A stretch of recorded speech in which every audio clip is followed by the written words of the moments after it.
Welcome back. हाँ, तो आज अपन लोग डिस्कस करने वाले हैं SN1 और SN2 रिएक्शन में कंपैरिजन। ठीक है, अपन लोगों ने SN1 रिएक्शन और SN2 रिएक्शन दोनों को कंप्लीट मैकेनिज्म के अकॉर्डिंग अपन लोगों ने पूरा का पूरा एक्सप्लेन किया था। यदि किसी ने वो दो वीडियोस नहीं देखी है तो आप लोग प्लीज अब मेरे इससे जस्ट पीछे वाले जो दो वीडियोस है ना, उन वीडियोस को देखना नहीं भूले। ठीक है, पार्ट नंबर 15 और पार्ट नंबर 16, क्योंकि यदि वो दोनों रिएक्शन यदि आप लोगों को अच्छे से आएगी तो ये कंपैरिजन आप लोगों के लिए बहुत आसान हो जाएंगे, यानी कि आप लोगों को इजीली हो जाएंगे याद। ठीक है, तो चलो अपन लोग बिना टाइम खराब करते हुए आज के टॉपिक के ऊपर आते हैं अपन लोग SN1 रिएक्शन और SN2 रिएक्शन। ठीक है, SN1 रिएक्शन को अपन लोग क्या कहते हैं, एक अणु को नाभिक स्नेही प्रतिस्थापन अभिक्रिया, और SN2 को अपन लोग क्या कहते हैं, द्वि अणु को नाभिक स्नेही प्रतिस्थापन अभिक्रिया। तो देखो अपन लोगों को एक तो सिंपल तरीके से हिंट ध्यान रखना है। SN1 में 1 और 1 का मतलब उसकी आणविकता जो होती है वो अपने पास कितनी होती है, 1। यानी पहला पॉइंट तो अपने पास इसके नाम के अकॉर्डिंग इजीली आ जाएगा। SN1 में 1 का मतलब इसकी आणविकता का जो मान है वो कितना हो जाएगा, 1 हो जाएगा।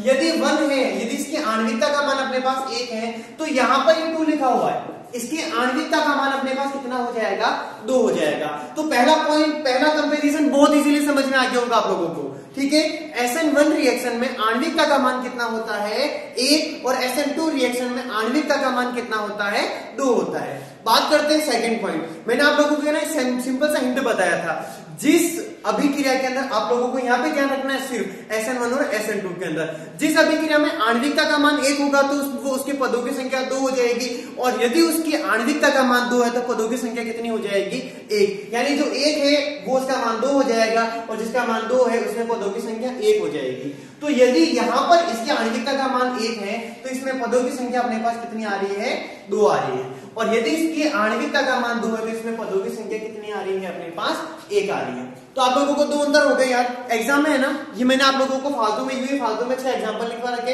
इसके 6 कंपैरिजन सो करवा रखे। एग्जाम में आप लोगों के मैक्सिमम 3 या 4 कंपैरिजन पूछे जाएंगे, इससे ज्यादा कंपैरिजन नहीं पूछे जाते हैं, क्योंकि केमिस्ट्री के अंदर जो अपने पास क्वेश्चन आते हैं ना, यदि वो 30वां प्रश्न आता है सबसे एंड वाला क्वेश्चन, उसके भी 4 भाग आते हैं, मतलब बहुत छोटे छोटे अपने पास क्वेश्चन जो केमिस्ट्री के अंदर आते हैं। तो ज्यादा टेंशन लेने की आवश्यकता नहीं है, केमिस्ट्री सब्जेक्ट से आसान तो सब्जेक्ट ही नहीं होता है। आप लोग क्या समझे, 2 कंपैरिजन हो गया आप लोगों के पास। ठीक है, मैंने 6 लिखवा रखे, यदि आप लोगों को 4 भी याद हो जाते हैं ना तो कोई अपने पास टेंशन लेने की आवश्यकता नहीं है। ठीक है, तीसरी बात, जो SN1 रिएक्शन होती है उसमें मध्यवर्ती का निर्माण होता है। इसमें 2 पद होते हैं। पहले पद में क्या होता है कि अपने पास एल्किल हैलाइड होता है। एल्किल हैलाइड क्या होता है, कार्बोकैटायन का निर्माण करता है, और जो कार्बोकैटायन का निर्माण करता है तो वो कार्बोकैटायन अपने पास क्या होता है, एक प्रकार का मध्यवर्ती होता है। लेकिन यहां पर SN2 रिएक्शन में अपने पास क्या प्राप्त होती है, संक्रमण अवस्था प्राप्त होती है, जो कि अस्थायी होती है। संक्रमण अवस्था से क्या मतलब हुआ कि अपने पास एल्किल हैलाइड पर पीछे की ओर से नाभिक स्नेही आक्रमण करता है। तो जब आक्रमण करता है तो एक अवस्था ऐसी आती है जब अपने पास नाभिक स्नेही और कार्बन के मध्य का बंध बनने वाला होता है, जबकि हैलोजन और कार्बन के मध्य का बंध टूटने वाला होता है। न तो बंध पूर्ण तरीके से टूटता है, न ही बंध पूर्ण तरीके से बनता है। तो वो कंडीशन अपने पास क्या कहलाती है, संक्रमण अवस्था, जो कि किसके अंदर प्राप्त होती है, SN2 के अंदर प्राप्त होती है। ठीक है, जो SN1 में होती है रिएक्शन, उसमें अपने पास 2 प्रकार के उत्पाद बनते हैं। दूसरा पद होता है, दूसरे पद में नाभिक स्नेही आकर के आक्रमण करता है, तो 2 प्रकार के उत्पाद बनते हैं। एक तो बनता है D, एक बनता है L। D भी 50% होता है, L भी 50% होता है। ठीक है, और अपने पास यहां पर D 50% प्लस L भी क्या होता है, 50%। दोनों का जो मिश्रण होता है वो मिश्रण अपने पास कहलाता है रेसिमिक मिश्रण। क्या कहलाता है, रेसिमिक मिश्रण। और वो पूरी घटना अपने पास क्या कहलाएगी, रेसिमीकरण। यानी कि SN1 रिएक्शन किसके साथ में संपन्न होती है, तो अपन लोग क्या बोलेंगे, रेसिमीकरण के साथ में संपन्न होती है। यदि ये रेसिमीकरण के साथ में संपन्न होती है तो इसमें क्या होता है, यह संपन्न होती है विन्यास के प्रतिलोमन के साथ में। इसको अपन लोग है ना वाल्डन प्रतिबंध भी कहते हैं। इस चीज का भी आप लोग वो थोड़ा ध्यान रखना है ना, वाल्डन प्रतिपन्न। एग्जाम में आ जाए सीधे क्वेश्चन की SN2 रिएक्शन जो होती है उसमें वाल्डन प्रतिपन्न से क्या तात्पर्य है, तो वो पूरा वही हो जाएगा जो विन्यास के प्रतिलोमन के अंदर होता है। राइट, ठीक है। विन्यास का प्रतिलोमन का क्या मतलब हुआ? संक्रमण अवस्था होती है, संक्रमण अवस्था अस्थायी होती है। अस्थायी होती है तो क्या होता है, इसके तुरंत पश्चात उत्पाद का निर्माण होता है, और जब उत्पाद का निर्माण होता है तो जो उत्पाद होता है उसकी संरचना अभिकारक से ठीक वैसे हो जाती है जैसे तेज हवा में जो छाता होता है, छतरी, वो क्या हो जाती है, उल्टी हो जाती है। यानी कि कंप्लीट उल्टा प्रोसेस हो रहा है। यानी कि इस घटना को हम लोग क्या कहेंगे, विन्यास का प्रतिपन। यानी ये तो किसके साथ संपन्न होता है, रेसिमीकरण के साथ, लेकिन ये किसके साथ में संपन्न होता है, विन्यास के प्रतिलोमन के साथ। अब बात आती है कि एल्किल हैलाइड की अभिक्रियाशीलता का क्रम, उसकी क्रियाशीलता का जो ऑर्डर है वो क्या होता है। तो सबसे अधिक क्रियाशील होता है मेथिल हैलाइड, क्योंकि इसमें त्रिविम बाधा का मान बहुत कम है। जैसे जैसे 1 डिग्री, 2 डिग्री, 3 डिग्री आगे की तरफ बढ़ेंगे तो त्रिविम बाधा का मान क्या होता जाएगा, बढ़ता जाएगा। और यदि त्रिविम बाधा का मान बढ़ता जाएगा तो उसकी क्रियाशीलता यानी कि नाभिक स्नेह का आक्रमण करना क्या हो जाएगा, मुश्किल हो जाएगा। इसीलिए उसकी क्रियाशीलता में क्या आती है, कमी आती है। तो मेथिल हैलाइड सबसे अधिक क्रियाशील होता है, इसके बाद 1 डिग्री, उसके बाद 2 डिग्री, और सबसे कम क्रियाशील कौन होता है, तो 3 डिग्री होता है। लेकिन इसमें इसका प्रोसेस जस्ट उल्टा होता है, ठीक है। तो इसमें क्या होता है, 3 डिग्री सबसे अधिक क्रियाशील होता है, और इसमें CH3 जो X होता है वो क्या होता है, अपने पास सबसे कम क्रियाशील होता है, ठीक है। अपन लोग है ना जो चैप्टर नंबर 4 पढ़ेंगे केमिकल काइनेटिक्स, रासायनिक बल गतिकी, तो वहां पर अपन लोग है ना वेग समीकरण, वेलोसिटी इक्वेशन के बारे में डिस्कस करेंगे। आप लोग यहाँ पे इसको एक बार अच्छे से समझें। अपन लोगों ने जो SN1 रिएक्शन पढ़ी थी उसके टोटल 2 भाग थे, प्रथम पद और द्वितीय पद। रिमेंबर करना वापस, प्रथम पद के अंदर सिर्फ और सिर्फ एल्किल हैलाइड था, ठीक है। और अभिक्रिया का जो वेग था वो धीमा पद था और प्रथम पद के ऊपर डिपेंड कर रहा था। अब मुझे बताओ प्रथम पद में सिर्फ कौन था अपने पास, यस कौन था अपने पास, सिर्फ एल्किल हैलाइड। इसीलिए यहाँ पर सिर्फ जो एल्किल हैलाइड है उसको शो कर रखा है। लेकिन SN2 रिएक्शन के अंदर एल्किल हैलाइड भी था अपने पास और नाभिक स्नेह भी था अपने पास। इसीलिए इसका ऑर्डर 1, क्योंकि एक ही आ रहा है यहाँ पे, इसकी भी पावर 1, इसकी भी पावर 1, 2 हो गया, 2 हो गया, मतलब इसकी कोटि का मान भी 2, इसकी आणविकता का मान भी 2। इसीलिए इसकी आणविकता का मान अपने पास कितना आता है कि किसी रासायनिक अभिक्रिया की जो अपने पास प्राथमिक अभिक्रिया होती है, प्राथमिक जो क्रिया होती है उसके अंदर टक्कर करने वाले जो अपने पास अभिविकर्ण होते हैं, जो अपने पास इसके मॉलिक्यूल्स होते हैं, उनकी जो संख्या होती है वही आणविकता कहलाती है। और इसमें अपने पास कितने अणु, वो अपने पास इसकी प्राथमिक अभिक्रिया के अंदर, इसकी प्राइमरी इक्वेशन के अंदर मतलब पार्टिसिपेट कर रहे हैं, तो इसमें 2 और इसीलिए इसकी आणविकता का मान कितना होता है, 2। यानी कि इसकी वेग समीकरण को लिखेंगे तो वेलोसिटी अपने पास क्या हो जाएगा, k। यहाँ पर इसका माइनस वाला चिन्ह भी सॉल्व कर सकते हैं आप लोग, क्योंकि अपने पास जो अभिकारक होते हैं, अभिकारकों की जो अपने पास समय के साथ में आगे बढ़ते हैं तो उसकी सक्रियता के अंदर इसकी जो मान है उसके अंदर कमी आती है, तो हमेशा जो साइन है वो कौन सा वाला वो यूज किया जाता है, माइनस वाला, ठीक है। तो मैंने आप लोगों को यहाँ पर टोटल 6 कंपेरिजन शो करवा दिए कि SN1 रिएक्शन और SN2 रिएक्शन के अंदर कंपेरिजन होता क्या है।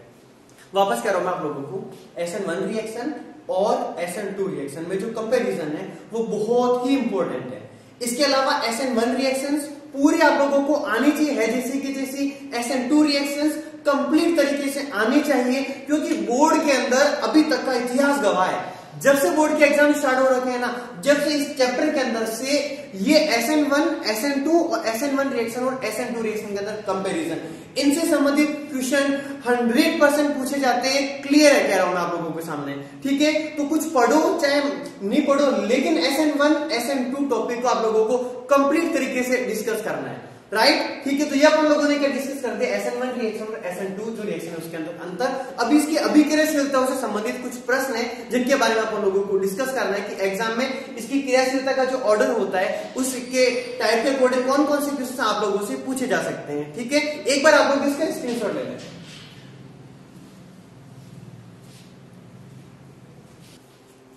हेलो, हाँ, तो हम बात करते हैं क्वेश्चंस के बारे में, ठीक है। अपने पास है ना, देखो ये अपने पास दे रखा है क्वेश्चन, SN1 व SN2 अभिक्रिया की क्रियाशीलता के अनुसार बढ़ते हुए क्रम में व्यवस्थित कीजिए। अब एग्जाम है ना, बिल्कुल इसी प्रकार से क्वेश्चन आप लोगों के लिए आ सकता है ना। कुछ आप लोगों के लिए एग्जाम्पल यहाँ पे सॉल्व कर देंगे, फिर वो कहेगा कि इनको अभिक्रियाशीलता के बढ़ते हुए क्रम में या इनको घटते हुए क्रम में व्यवस्थित कीजिए, ठीक है। अब देखो वापस कह रहा हूं, चीजों को ध्यान से समझना, ठीक है। आप लोगों के पास, आप लोगों को कंफ्यूज नहीं होना है। कभी कभी है ना बहुत सारे स्टूडेंट इस चीज में भी कंफ्यूज हो जाते हैं, ठीक है। आप लोगों की चीज अभी आसान लग रही होगी, है ना, लेकिन जब आंसर लिखोगे ना तब पता चलता है स्टूडेंट यहाँ पे भी गलतियां करते हैं, ठीक है। बढ़ते हुए क्रम और घटते हुए क्रम के अंदर भी वो कंफ्यूज हो जाते हैं कि मुझे छोटे से बड़ा लिखना है, बड़े से छोटा लिखना है, ठीक है। ओके, तो हर छोटी चीज पे ध्यान देना आप लोगों को, ठीक है, क्योंकि आप लोगों की छोटी सी गलती आप लोगों के लिए बहुत मतलब भारी पड़ सकती है, ठीक है। तो आप लोग चेक करें, बढ़ते हुए क्रम है। बढ़ते हुए क्रम का क्या मतलब हुआ, आप लोगों को सबसे पहले क्या करना है, सबसे कम क्रियाशील वाला लिखना है, उसके बाद उससे ज्यादा क्रियाशील, उसके बाद उससे ज्यादा क्रियाशील, उसके बाद उससे ज्यादा, ठीक है। यानी सबसे पहले आप लोगों को सबसे कम क्रियाशील वाला लिखना है। अब अपने पास ये क्वेश्चन एक नहीं है, ये दो क्वेश्चन है।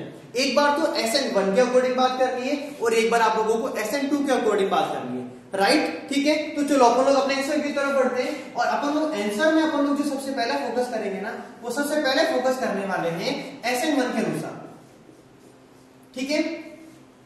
सबसे पहले बात किसके बारे में करते हैं अपन लोग, SN1 के अनुसार। हाँ, SN1 के अनुसार करने से पहले मैंने आप लोगों को एक बार ना छोटी सी बातें बता लेता हूं कि आप लोगों को इसके अंदर कौन कौन सी बातों का कंप्लीट तरीके से ध्यान रखना है और आप लोगों को ये बातें पता है, ठीक है। देखो कौन सी बात, अपने पास CH3X 1 डिग्री 2 डिग्री और 3 डिग्री। SN1 में क्या होता है अपने पास, ठीक है। SN1 में सबसे अधिक क्रियाशील कौन होता है, 3 डिग्री वाला, उसके बाद 2 डिग्री वाला, उसके बाद में 1 डिग्री वाला, राइट। बात सही है ना, ये है ना। हाँ, ये अपने पास ऑर्डर किसके अंदर होता है, SN1 का ऑर्डर, राइट, SN1, यानी कि ये सबसे छोटा, उसके बाद 1 डिग्री वाला, उसके बाद 2 डिग्री वाला, उसके बाद 3 डिग्री वाला। आप लोग चेक करें CH3X, इसकी क्रियाशीलता सबसे कम है। क्या लिखेंगे अपन लोग, यहां पर क्रियाशीलता का कौन सा वाला क्रम, क्रियाशीलता का बढ़ता हुआ क्रम। तो आप लोग चेक करें, आप लोगों के पास सबसे पहले क्या आने वाला है, सबसे पहले आएगा आप लोगों के पास CH3Cl, इसके बाद में 1 डिग्री वाला। आप लोग चेक करें, ये कौन सा वाला है, क्रियात्मक समूह से जुड़ा कार्बन, 2 R समूह जुड़ा, ये 2 डिग्री हो गया, ये 1 डिग्री अपने पास, ठीक है। Cl से जुड़ा हुआ कार्बन एक ही R समूह से जुड़ा है, तो अपन लोग इसके बाद क्या रखेंगे, 1 डिग्री वाला CH3, ये CH2, ये CH2 और ये अपने पास Cl। इसके बाद बात करते हैं अपने पास 2 डिग्री वाला आएगा, चेक करें, ये 2 डिग्री वाला दिख रहा है आप लोगों को, राइट। तो अपने पास क्या लिखेंगे अपन लोग यहाँ पर, CH3, CH, CH3 और ये Cl। इसके बाद सबसे लास्ट एंड सबसे फाइनल एक ही बचा है, तो लिखने में कोई ज्यादा अपन लोगों को दिक्कत आने वाली नहीं है, CH3, CH3, ये अपने पास CH3 और ये अपने पास क्या हो गया, Cl, राइट। तो अपने पास SN1 के अकॉर्डिंग जो क्रियाशीलता का जो ऑर्डर है अपने पास वो क्या हो चुका है, बढ़ता हुआ क्रम, यानी सबसे कम, और ये अपने पास सबसे क्या हो जाएगा, ज्यादा हो जाएगा, ठीक है। अब बात करते हैं दूसरा, वो अपने पास जो क्वेश्चन है वो कौन सा वाला है, किसके अकॉर्डिंग, तो अपन लोग अभी बात करेंगे SN2 के अनुसार, SN2 के अनुसार, राइट। तो बात करते, चेक करना है कैसे, अपन लोगों को इसके अंदर भी क्या करना है, क्रियाशीलता का कौन सा वाला ऑर्डर फॉलो करना है, क्रियाशीलता का बढ़ता हुआ क्रम, क्रियाशीलता का बढ़ता हुआ क्रम। हाँ, अब देखो इसके अंदर क्या होता है ना, अपन लोग जब SN2 के बारे में करते हैं ना बात, तो अपन लोग SN2 में अपन लोग क्या करते हैं कि अपना सबसे पहला उद्देश्य होता है कि बाधा के ऊपर फोकस करते हैं। त्रिविम बाधा है ना, त्रिविम बाधा का मान जितना ज्यादा होता है, ठीक है, अटैक उतना ही मुश्किल होता है, अटैक यदि मुश्किल होता है तो क्रियाशीलता कम हो जाती है। 3 डिग्री के ऊपर अटैक बहुत मुश्किल होता है, तो सबसे अधिक क्रियाशील होता है मेथिल हैलाइड, फिर 1 डिग्री, फिर 2 डिग्री, और सबसे एंड में कौन आएगा, 3 डिग्री वाला, ठीक है। यानी इसमें सबसे कम क्रियाशील कौन सा वाला है, तो अपन लोग क्या बात करेंगे, 3 डिग्री वाला, ठीक है। और सबसे अधिक क्रियाशील कौन है, तो वो कौन है, CH3X, यानी सबसे पहले 3 डिग्री वाला लिखेंगे क्योंकि सबसे कम वाला पहले लिखना है, ठीक है। तो इसमें चेक कर आप लोगों के पास सबसे पहला जो ऑप्शन है वो कौन सा वाला आ जाएगा, इधर CH3C, CH3, CH3Cl, ठीक है। इससे जो ज्यादा क्रियाशील है वो कौन हो जाएगा, 2 डिग्री वाला CH3, CH, CH3 और ये अपने पास कौन हो गया, Cl। इसके बाद कौन सा हो जाएगा, 1 डिग्री वाला CH3, CH2, CH2Cl, और सबसे अधिक क्रियाशील होगा वो होगा अपने पास मेथिल हैलाइड, यानी कि CH3Cl, राइट। तो ये अपन लोगों ने ना डिस्कशन किया है कि एग्जाम में जब अपने पास क्वेश्चन आएगा ना, तो SN1 और SN2 दोनों को ध्यान रखना है फालतू में कंफ्यूज नहीं होना है, पहले क्वेश्चन को ध्यान से समझना है।